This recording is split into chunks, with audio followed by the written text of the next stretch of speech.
Number one, Senator Dante Marcoleta, eto po, Your Honor. Una, the articles of impeachment against VP Sara Duterte is barred by the one-year rule. Nako. According to Supreme Court spokesperson Attorney Camille Ting. Bagyo talaga. Oho. Bagyo. Ito pa, Talaga. kadugtong. The Senate could not acquire jurisdiction over impeachment proceedings. Nako. Yun pa, mas matindi. Oh. Oh. Ano Bagyo. ba? Pero kahit na bagyo yan, napursi na natin yan. Bagay, opo. Kung sila yung Kumbaga, mga suki natin, Sen. Nakita na natin, sabi Oo. natin, ayan na, pumasok na sa area of Philippine, ano yan? Area of responsibility Area sa of PAR. responsibility ng ating bansa. Alam natin nakikita natin yung kung saan papunta kasi, lalong-lalo na nung ang Korte Suprema kamakailan ay naglabas ng sariling order, nire-require ang dalawang kapulungan ng Kongreso na isumite yung mga ilang impormasyon na kanilang gustong makita upang mapagpasyahan nila yung dalawang petisyon na umabot sa kanila. Doon pa lang sinabi na natin, nakikita na natin kung saan ang direksyon na tinatahak ng Korte Suprema Okay. na kung tawagin na ay bagyo. Di ba? So, bagyong SC. Aha. Bagyong Supreme Court. Ayan. Talaga pong todo ang signal nito, Sen, dahil sabi ni Attorney Ting, ang desisyon ng Supreme Court ay immediately executory at ito isang unanimous decision. Oho. Ano po bang ibig sabihin nun, Sen? Pagka unanimous decision, ang ginawang pagpapasya ng Supreme Court, unbank. Wala ka ng kapag-pag-asa na mag-MR ka man lang. Ganon. Paano ka mag-MR unanimous? Zero pa na. Wala man lang ano. Sino ang papansin sa'yo? Sinong, kahit isang kaluluwa doon sa Supreme Court, ang magbibigay sa'yo ng konting panahon na maaaring pagbigyan ka. Sige nga, basahin ko kung ano yung MR mo. Baka sakaling may makita nga ako riyan. Wala eh. Isinara na po ang lahat ng mga pagkakataon para ikaw man lang ay humingi ng motion for reconsideration. Tsaka immediately executory. Opo. Wala nang MR yan. Wala nang appeal yan. Aha. Yun pala yung immediately, walang forthwith. Kundi agad-agad, dapat ipatupad pala yan. Ang liwanag naman Opo, kasi kagaya oo. ng binabanggit natin, doon sa una pa lang na mga pagtalakay natin dyan, wala talagang, alam mo, ito maaring magdamdam yung ibang makakarinig, lalong-lalo na yung mga kasamahan ko sa House of Representatives dati. Opo, opo. Pero pwede nating ipaghalimbawa yan sa nagsaing ng kanin dyan. Okay, okay, oh. Nagluto. Isip-isipin mo, hilaw na hilaw naman yung kanin. Ganon? Paano mo ipakakain sa Senado yun? Oho. Di ba? Hindi ka makakakain kung yung kanin ay hilaw na hilaw din. Halos halos bigas pa eh. Makakain mo ba yun? Ang gusto ko kasi pikit mata yung kakainin eh. Hindi. Kaya nga sinabi ko na sa iyo nun. Kung matutuloy, sinasabi ko nga eh. Ang totoo niyan, yung unang 3 impeachment complaints, hindi lang hilaw eh. Panis eh. Bakit ka mo? Ganun ba? Kalay mo yung pinatagal. Oo nga, nabinbin eh. Kapag binilang mo yung araw ng pagkakabinbin dyan, hindi siya bababa sa 20 araw. Oho. Subukan mo ang isang Sinaing. ang isang niluto Opo. ay itago mo hindi sa refrigerator.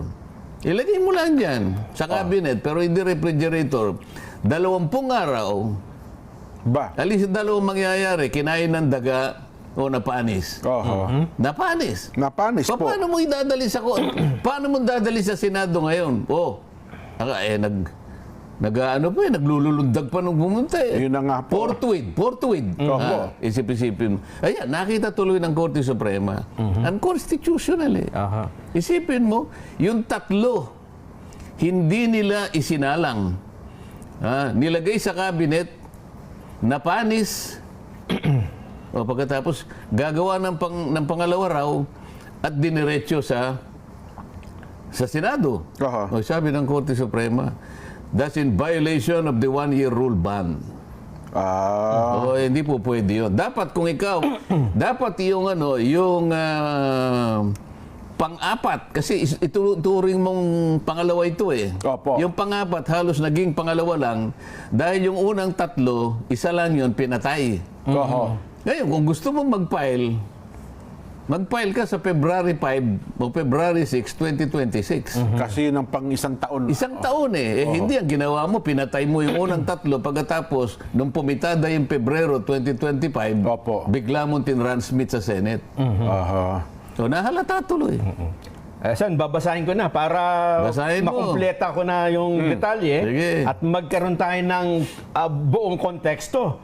Ang sabi pa ni Ting, bukod sa unanimous decision, ang inilabas na pagpapasyang ito, Ting said the first 3 complaints were deemed terminated or dismissed and no other impeachment complaint may be entertained before February 6, 2026.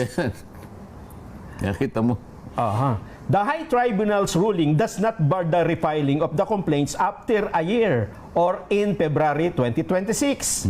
Ting said that apart from 1-year ban, the Supreme Court and Bank also found the impeachment complaint against VP Sara Duterte to be violative of her right to due process as enshrined in the Bill of Rights of the Constitution. At dahil po ito ay running story to Jen, may mga lumalabas pang mga detalye. Meron pala siyang keynote Sen na mga parte ng desisyon. Ito ang isa. Ting quoting a portion of the Supreme Court and Bank's unanimous decision declaring the impeachment complaint versus VP Sara Duterte unconstitutional. Ito yung quote. Our fundamental law is clear. The end does not justify the means. Ito pa po yung isang quote. There is a right way to do the right things at the right time. This is what the rule of just law means. This is what the fairness or due process of law means even for impeachment. Tama naman yun eh. Alam mo kung saan kinuha yan kahit di pa natin nababasa yung kabuuan ng desisyon ng Korte Suprema. Nakalagay sa mismong tuntunin ng Rules of Procedure in Impeachment Proceedings sa House of Representatives, lahat ng impeachment complaints na ipapile, maging ito ay galing sa pribadong tao o kaya mismo na sa mga miyembro ng House of Representatives o kaya ito'y pinirmahan ng hindi bababa sa 1/3 ng lahat ng miyembro ng House of Representatives, kinakailangan i-repair mo sa Committee on Justice. Yun ang tuntunin. O isip-isipin mo, umabot lamang doon sa tinatawag nilang 10-session day. Hindi totoo yun, Jen, Nelson.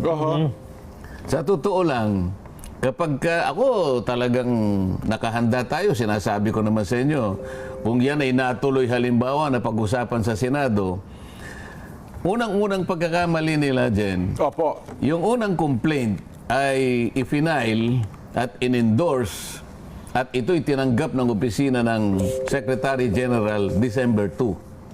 Tandaan nyo, ha? Okay, December 2. December 2, 2024. Opo. Ang December 2 ay araw ng Lunes. First session day. Opo. Pero sa numero ng session, ito ay session number 26.